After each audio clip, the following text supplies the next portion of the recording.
When you picture a typical distributor for a multi-level marketing company, whether your mental image is informed by experiences of your friends, family, or random acquaintances trying to sell you things you don't need over Facebook, you probably imagine them being female.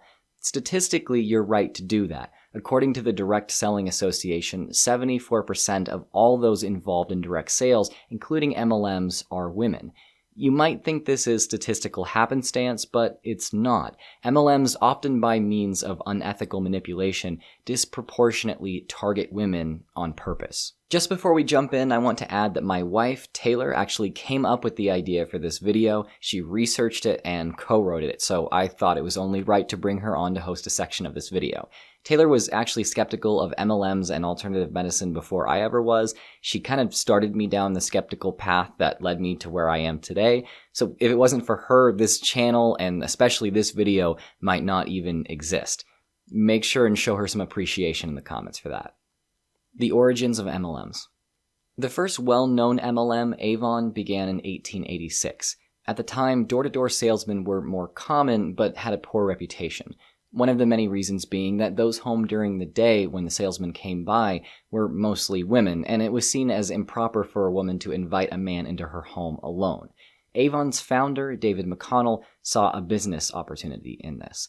Women were often the buyers in direct sales, so it would make sense to sell women's products door to door. And since men were not often welcomed in women's homes, it would make sense to have women sell those products. So, Avon began intentionally as a team of women set out to recruit women to sell women's perfume to women door to door. Meanwhile, McConnell, sitting at the top of a very curiously shaped distribution network, was able to enjoy another perk of his unique women-based business model. Since businesswomen at the time were so few, far between, and frowned upon, his employees' compensation didn't need to be competitive or even fair. As the years went on and more MLMs began, the tradition of targeting women continued. A strongly encouraged sales tactic within popular companies like Mary Kay, Tupperware, and Avon was the in-home party. Women were to host these parties, inviting their female friends over for a chance to spend time together and talk about a way that they could all make extra cash selling women's products. Of course, since then, culture has changed. Door-to-door salesmen aren't as common, and social media dominates the way we communicate much of the time. However, MLMs have never stopped directly targeting women as both customers and representatives. Social circles. MLMs today don't rely on door-to-door sales, but rather on distributors selling to and recruiting those within their social networks, their friends and family. Given this fact, it's only natural for MLMs to seek out women as distributors. Women tend to seek out more friendships and be more connected in their social circles, as evidenced by the articles linked in the description of this video. That serves brands in finding new customers, of course, but many MLMs have discovered a way to take advantage of this tendency more fully. MLMs in reality make money by signing up distributors, not by selling products to be used. So many companies advertise their lifestyle as a great way to make friends and find support in a close-knit community. Beachbody and Diesel Nation leaders like Christina and Becky have changed my life. I came in with really only the desire to lose some weight. I didn't just lose the weight. I created a family. They pulled me in, they held me close, and when I felt like giving up, they made sure I remember why I started. Unfortunately, adopting this lifestyle, making friends largely through your MLM, can go bad quickly if you ever decide to leave. A lot of companies propagate negative rhetoric about those who leave or criticize them, bitterly calling them quitters or sour grapes. I mean, I've been called these things probably thousands of times since I started making these videos. But even worse, some go as far as encouraging distributors to cut off anyone in their life who doesn't fully support or buy the brand they're with. I heard this a lot, and I think it's kind of that cult mentality that's very scary to people. If you lose friends and family over this, then they were probably not a good friend to begin with. So that sisterhood is, in my mind, almost like a cult sisterhood. When I started speaking out, those friends dropped off. The ones that were still in LuLaRoe. Slowly but surely, they dropped off. The empowerment narrative. A ridiculous number of MLMs claim that one of their goals as a company is to empower women by providing them with an opportunity to be successful. Remember that graphic from the Direct Sales Association we showed earlier?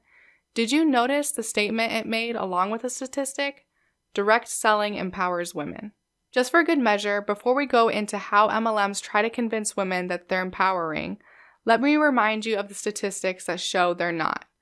Most MLM consultants actually lose money. According to a study by Dr. John M. Taylor, which was made publicly available by the FTC, 99.6% of MLM recruits lose money. That's actually much worse than classic no-product pyramid schemes, and even less lucrative than literally playing roulette in Vegas. With those numbers, those at the top of the MLMs know their brands don't empower anyone but themselves.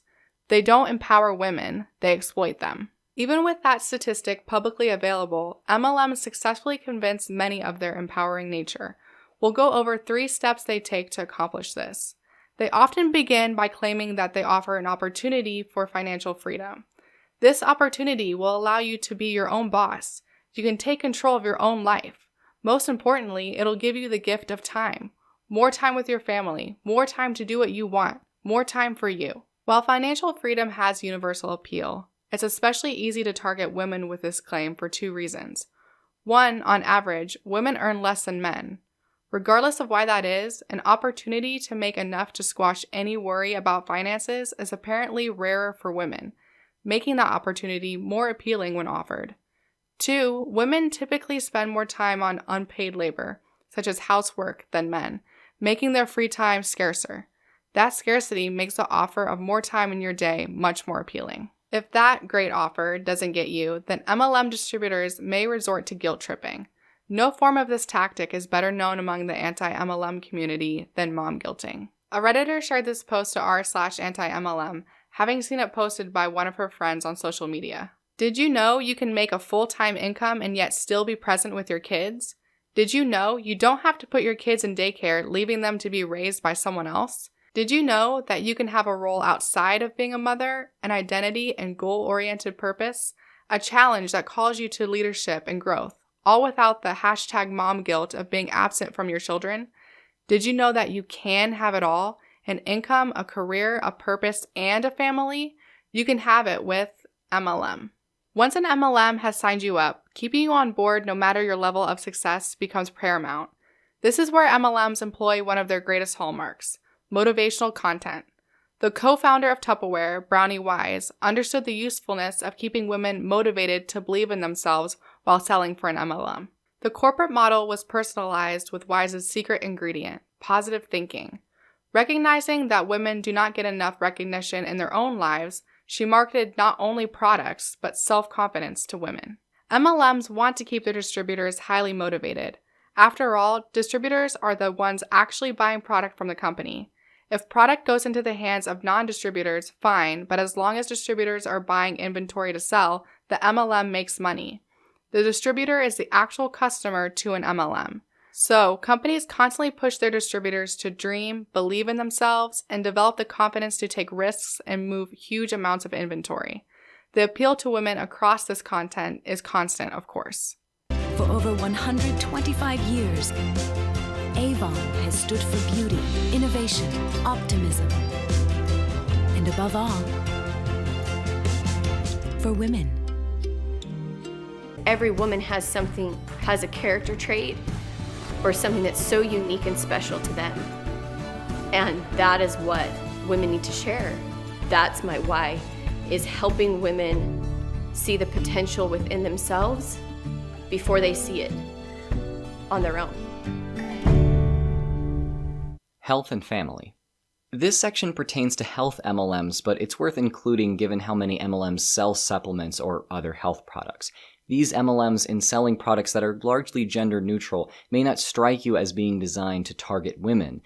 That is, until you learn that the majority of complementary and alternative medicine users in the US, according to the National Institute of Health, are women. The supplement industry is a gendered market, and the companies within it adjust their advertising accordingly.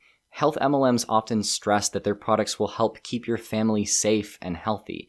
It is, of course, a common concern among women responsible for healthcare decisions that their kids get the best healthcare possible and stay away from anything that may damage their health. That concern is valid and reasonable, and providing products or services to legitimately alleviate that concern is just fine.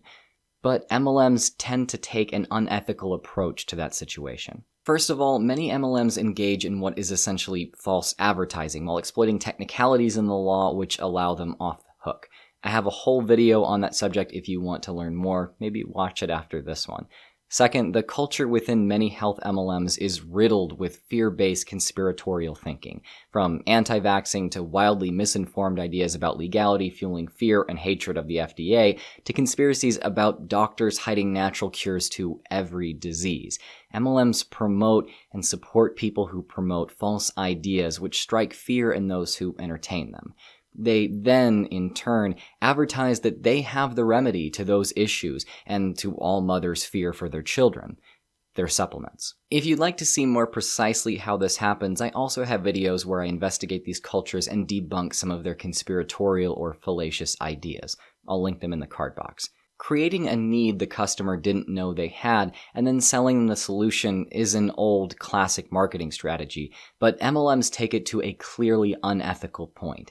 Taking many women's greatest concern, stoking it to a point of great fear, and then telling them that only your products and lifestyle can fix it, even though you can't even prove that, is cultish and sick. I hope a pattern has become clear here. Women tend toward a certain social behavior, a business model is created to take advantage of that. Women within our culture have specific and adequately met needs and desires.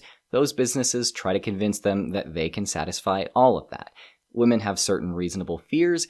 Those businesses exacerbate them and then sell them a placebo to put them at ease. MLMs are built on the exploitation of women.